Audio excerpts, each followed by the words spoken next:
नमस्कार हमारे प्यारे और मेहनती स्टूडेंट। आज की इस वीडियो में हम आपको जो 2 दिन पहले साइंस का सभी सब्जेक्ट का जो मॉडल पेपर जारी हुआ था उसमें से हम आपको आज साइंस के मॉडल पेपर का सॉल्यूशन करने वाले हैं वो भी आज एक एक क्वेश्चन का सॉल्यूशन करने वाले हैं। आप बहुत वीडियो देखे होंगे जिसमें से सभी क्वेश्चन का सॉल्यूशन नहीं किया रहता है, लेकिन इस वीडियो में हम आपको एक एक क्वेश्चन 80 में 80 क्वेश्चन का आंसर बताने वाले हैं। तो इस वीडियो के लिए एक लाइक कर दीजिए और अगले सब्जेक्ट का सॉल्यूशन देखने के लिए इस चैनल को सब्सक्राइब कर ले। तो चलिए वीडियो को शुरू करते हैं।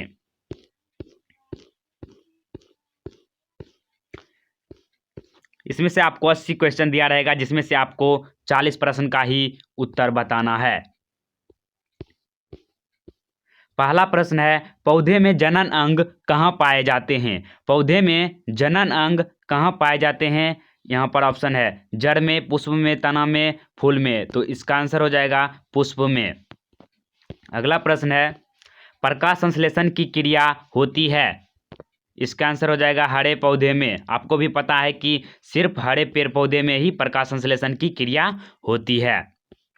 नेक्स्ट प्रश्न है, प्रकाश संश्लेषण की क्रिया में ऑक्सीजन किस से बाहर निकलता है? जल से या CO2 से या ग्लूकोज से? तो इसका राइट आंसर हो जाएगा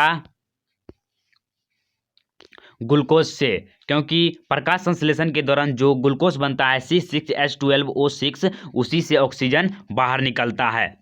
4 नंबर का प्रश्न है, जठर ग्रंथि कहाँ पाई जाती है? जठर ग्रंथि कहाँ पाई जाती है? यह भी मोस्ट इंपॉर्टेंट क्वेश्चन है। तो जठर ग्रंथि आमाशय में पाया जाता है। नेक्स्ट प्रश्न है, ग्लाई ग्लाइकोलिसिस की प्रक्रिया संपन्न होती है? तो इसका आंसर हो जाएगा कोशिका द्रव्य में।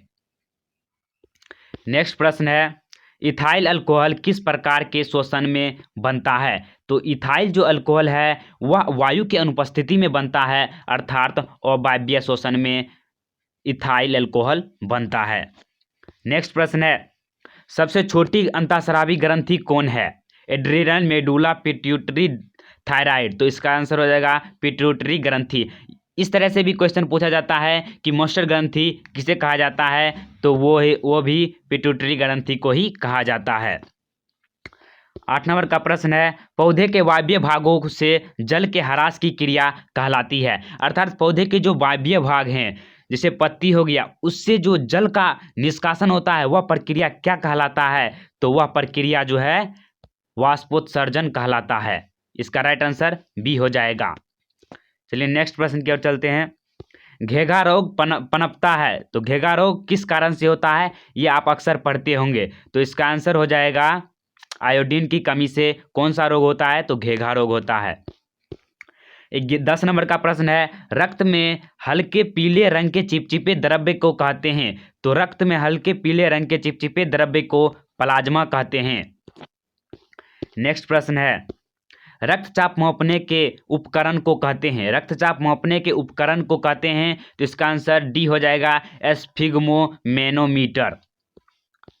12 नंबर का प्रश्न है, वाष्पोत्सर्जन क्रिया पाई जाती है? तो इसका आंसर हो जाएगा सिर्फ पौधों में ही पाई जाती है वाष्पोत्सर्जन की क्रिया। 13 नंबर का प्रश्न है, निम्नलिखित में किसमें खुला परिसंचरण तंत्र पाया जाता है?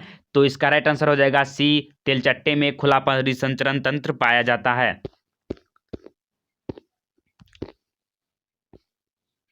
14 नंबर का सवाल है, रक्त क्या है? रक्त क्या है? पदार्थ, ऊतक, कोशिका, इनमें से कोई नहीं। तो रक्त एक तरल संयोजी ऊतक है। नेक्स्ट प्रश्न है, मूत्र का रंग पीला किस वर्णक के कारण से होता है? ये सभी हम क्वेश्चन पहले भी आपको बायोलॉजी के कराए हैं 35 प्रश्न, उसी में से यह एक प्रश्न है। तो इसका सी हो जाएगा यूरोक्रोम।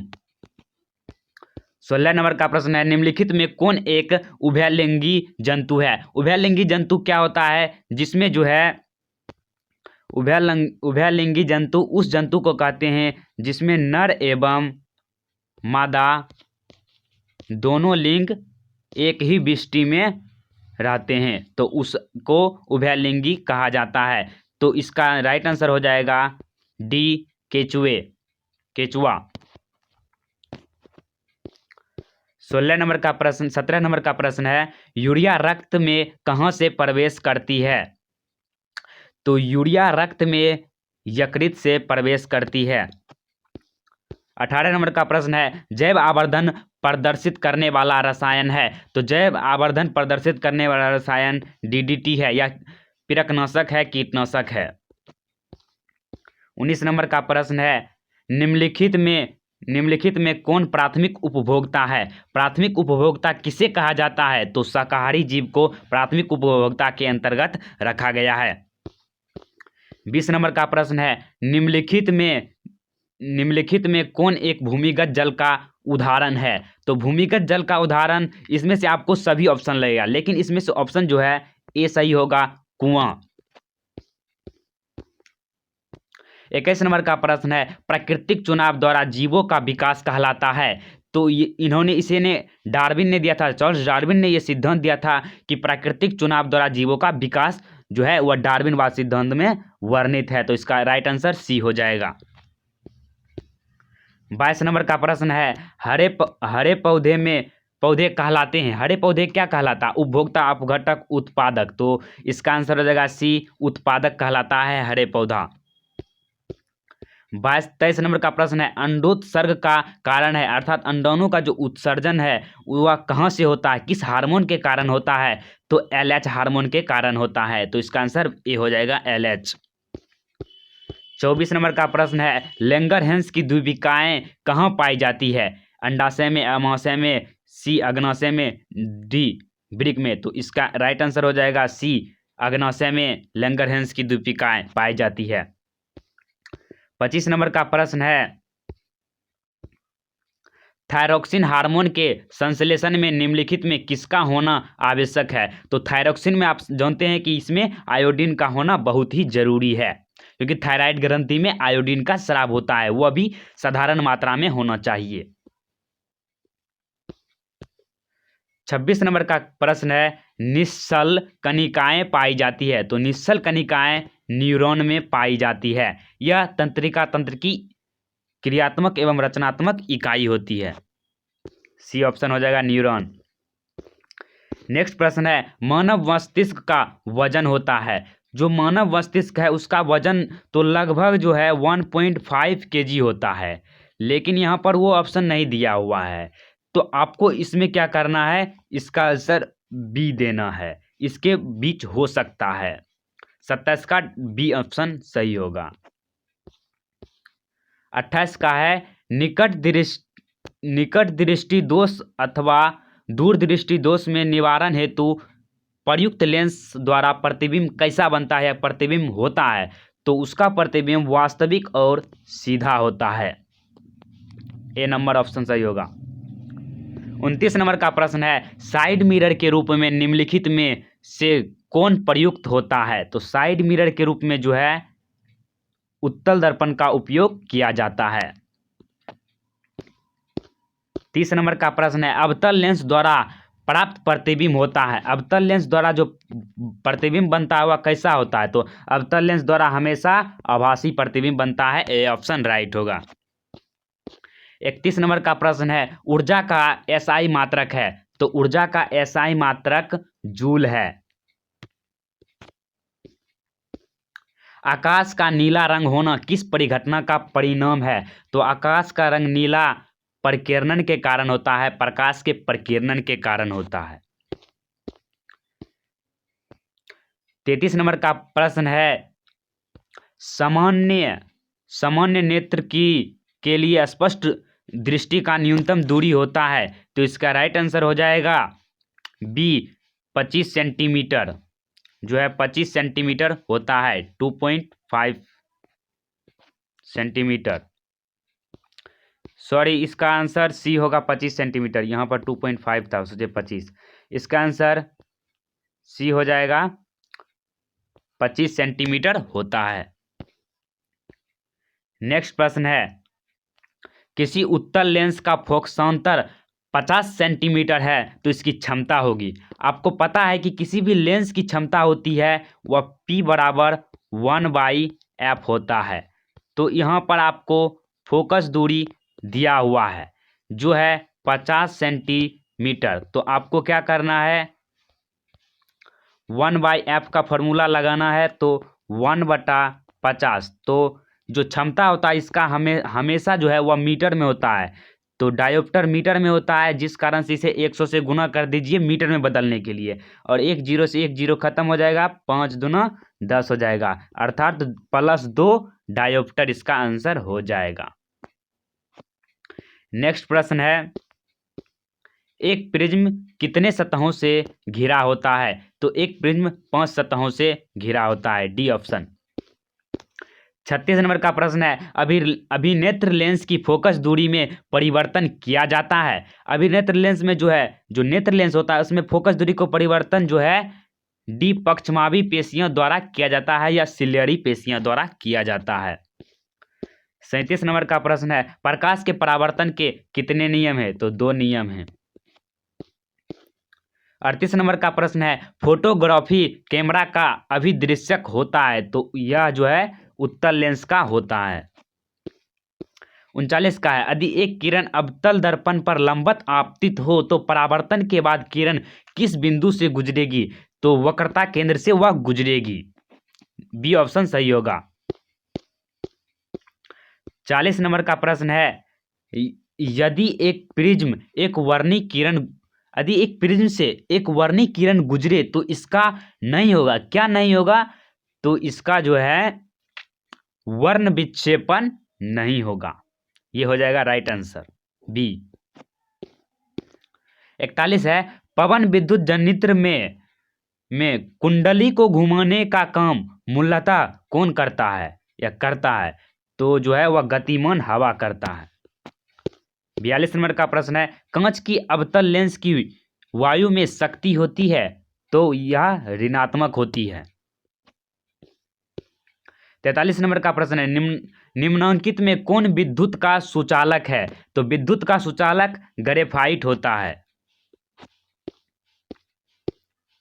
44 नंबर का प्रश्न है, वक्रता त्रिज्या 1 मीटर के अवतल दर्पण की फोकस दूरी होगी। जो फोकस दूरी होता है, आपको हम बता दें कि जो फोकस दूरी होता है वह वक्रता त्रिज्या का आधा होता है, r/2 होता है। यहाँ पर 1 मीटर दिया गया है, 1 मीटर में कितना 100 सेंटीमीटर होता है, तो आपको 100 सेंटीमीटर लिख देना है इसका वक्रता त्रिज्या, और 2 से डिवाइड कर देना है, तो 50 आ जाएगा इसका आंसर, 50 सेंटीमीटर, बी हो जाएगा इसका राइट आंसर। 45 नंबर का प्रश्न है, सघन माध्यम से विरल माध्यम में जाती हुई किरण अभिलंब से विचलित हो जाती है, तो वह अभिलंब से दूर हो जाती है। जब विरल से सघन में जाएगा तो वह अभिलंब की ओर मुड़ जाएगा, इसका उल्टा हो जाएगा।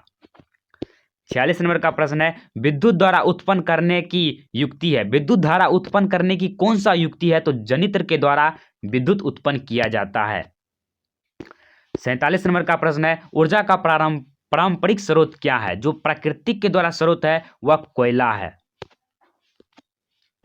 48 का है, कांच की एक समांतर पट्टिका पर श्वेत किरण तिरछी आपतित होती है, तो निम्नलिखित में कौन अपवर्तन के साथ घटित होगा? तो इसका आंसर हो जाएगा, अपवर्तन के साथ कह रहा है घटित होगा, तो इसमें हो जाएगा विचलन, इसका आंसर राइट आंसर विचलन हो जाएगा। 49 का है, हमारे घरों में जो विद्युत आपूर्ति की जाती है वह है, तो वह विद्युत जो है 220 वोल्ट का होगा, वह भी प्रत्यावर्ती धारा AC करंट होता है, और जाके DC नहीं होगा, दिष्ट धारा नहीं होगा, क्योंकि यह उतना धारा घरों में जो है उपयोग नहीं किया जाता है, सिर्फ प्रत्यावर्ती धारा का ही उपयोग किया जाता है। यह ऐसे भी पूछा जाता है कितना हर्ट्ज, तो 50 हर्ट्ज HZ भी होता है घरों में विद्युत आपूर्ति का। 50 नंबर का प्रश्न है, जस्ता की परमाणु संख्या होती है? तो जस्ता की परमाणु संख्या 30 होती है, जस्ता का सूत्र Zn होता है। 51 नंबर का प्रश्न है, धोबिया सोडा का रासायनिक सूत्र क्या है? तो Na2CO3 × 10H2O जो है धोबिया सोडा या धोने वाला सोडा का सूत्र होता है, वॉशिंग सोडा का सूत्र होता है। आपको इसमें 10H2O ध्यान रखना है, क्योंकि ऑप्शन में देख लीजिए सब में Na2CO3 है, इसमें जल के 10 अणु पाए जाते हैं। 52 नंबर का प्रश्न है, निम्नलिखित में कौन प्रबल क्षारक है? प्रबल क्षारक है तो Na OH प्रबल क्षारक है। 53 नंबर का प्रश्न है, हेमाटाइट निम्नलिखित में किस धातु का अयस्क है? तो हेमाटाइट लोहा का अयस्क है, जिसे हम फेरस कहते हैं। बी ऑप्शन राइट ऑप्शन होगा। 54 नंबर का प्रश्न है, सल्फाइड अयस्क का संदरण निम्नलिखित में किस विधि के द्वारा किया जाता है? तो फेन उत्प्लावन विधि के द्वारा किया जाता है। अगर भर्जन दिया रहेगा तो भर्जन भी सही होगा अगले ऑप्शन में, अगर क्वेश्चन पूछा जाएगा तो। 55 नंबर का प्रश्न है, अभिक्रिया 2Zn+O2 जो अभिक्रिया करके 2ZnO किस प्रकार की अभिक्रिया है? तो यह उपचयन अभिक्रिया है। ए नंबर सही होगा। 56 नंबर का प्रश्न है, ग्लूकोज का आणविक सूत्र है? तो ये पहले भी हम आपको बताए थे, C6H12O6 होता है ग्लूकोज का आणविक सूत्र। अम्ल का जलीय विलयन विद्युत का संचालन करता है, क्योंकि अम्ल जल में डैश होता है तो वह आयनित होता है। सी ऑप्शन सही होगा। 58 का है, लिथियम के बाह्यतम शेल में कितने इलेक्ट्रॉन विद्यमान रहते हैं? तो 1 इलेक्ट्रॉन विद्यमान रहते हैं, क्योंकि लिथियम का परमाणु संख्या 3 होता है। इसका इलेक्ट्रॉनिक कॉन्फ़िगरेशन निकालने के लिए पहले कक्षा में 2 इलेक्ट्रॉन देंगे एवं 1 इलेक्ट्रॉन बचता है जो अंतिम कक्षा में उपस्थित हो जाता है। तो 1 इसका आंसर ए सही होगा। 59 है, आवर्त सारणी के शून्य समूह का तत्व है? तो जो शून्य समूह, जीरो समूह का कौन सा तत्व है जिसे निष्क्रिय समूह भी कहा जाता है? तो He हो जाएगा, हीलियम। 59 का सी ऑप्शन सही होगा। 60 है, निम्नलिखित में सर्वाधिक विद्युत ऋणात्मक तत्व कौन सा है? तो फ्लोरीन है। इसका आंसर राइट आंसर हो जाएगा फ्लोरीन, एफ। 60 नंबर का प्रश्न है, जल के विद्युत अपघटन में कैथोड पर कौन सी गैस मुक्त होती है या कौन सी गैस निकलती है? तो हाइड्रोजन गैस, सी ऑप्शन हो जाएगा। 62 के, हमारे शरीर का पीएच मान क्या है? हमारे शरीर का पीएच मान क्या है? तो इसमें आपको हमारे शरीर का पीएच मान, ये क्वेश्चन का जवाब आप कमेंट में दीजिएगा। इसका जो आंसर है आपको सी हो जाएगा। नेक्स्ट प्रश्न है, निम्नलिखित यौगिक में कौन अम्ल है? Na2O, CuO, CaOH का होल 2, H2SO4। तो इसका जो आंसर है वह डी हो जाएगा, H2SO4 सल्फ्यूरिक अम्ल। नेक्स्ट प्रश्न है, निम्नलिखित में कौन संश्लेषित सूचक है? जो संश्लेषित सूचक है वह मुख्यतः लिटमस पेपर होता है। 65 नंबर का प्रश्न है, कार्बन डाइऑक्साइड जल से अभिक्रिया करके बनाता है? तो कार्बन डाइऑक्साइड जल से अभिक्रिया करके कार्बोनिक अम्ल बनाता है। सी ऑप्शन राइट ऑप्शन हो जाएगा। 66 नंबर का प्रश्न है, कॉपर पायराइड्स का रासायनिक संगठन है? तो इसका सूत्र क्या है? तो CuFeS2 इसका रासायनिक संगठन है। बी ऑप्शन सही होगा। 67 नंबर का प्रश्न है, प्रकृति में मुक्त अवस्था में पाए जाने वाली धातु है? जो स्वतंत्र अवस्था में कौन सी धातु पाई जाती है? तो वह सोना पाया जाता है। 68 नंबर का प्रश्न है, निम्नलिखित में कौन सी धातु सबसे अधिक अभिक्रियाशील है? जो सबसे अधिक अभिक्रियाशील कौन सा धातु है? तो इसका आंसर हो जाएगा Ag सिल्वर हो जाएगा, सबसे अधिक अभिक्रियाशील धातु है। नेक्स्ट प्रश्न है, किसकी अधातु के बाह्यतम शेल में इलेक्ट्रॉनों की संख्या होती है?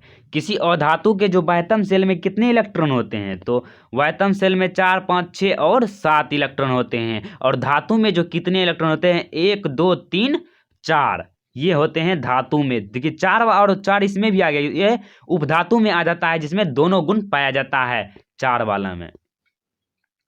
नेक्स्ट प्रश्न है 70 नंबर का, पित्तल निम्नलिखित में किनकी मिश्र धातु है? पित्तल किस किस से मिलकर बना होता है? तो कॉपर और जिंक से मिलकर बना होता है। इसका राइट आंसर ए हो जाएगा।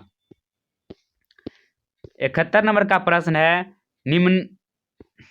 निम्नलिखित में कौन समावयवी है? समावयवी कौन है जिसका गुण एक समान मिल जाता है? तो इसका राइट आंसर सी हो जाएगा, एथिल एल्कोहल और डाइमेथिल ईथर। नेक्स्ट प्रश्न है,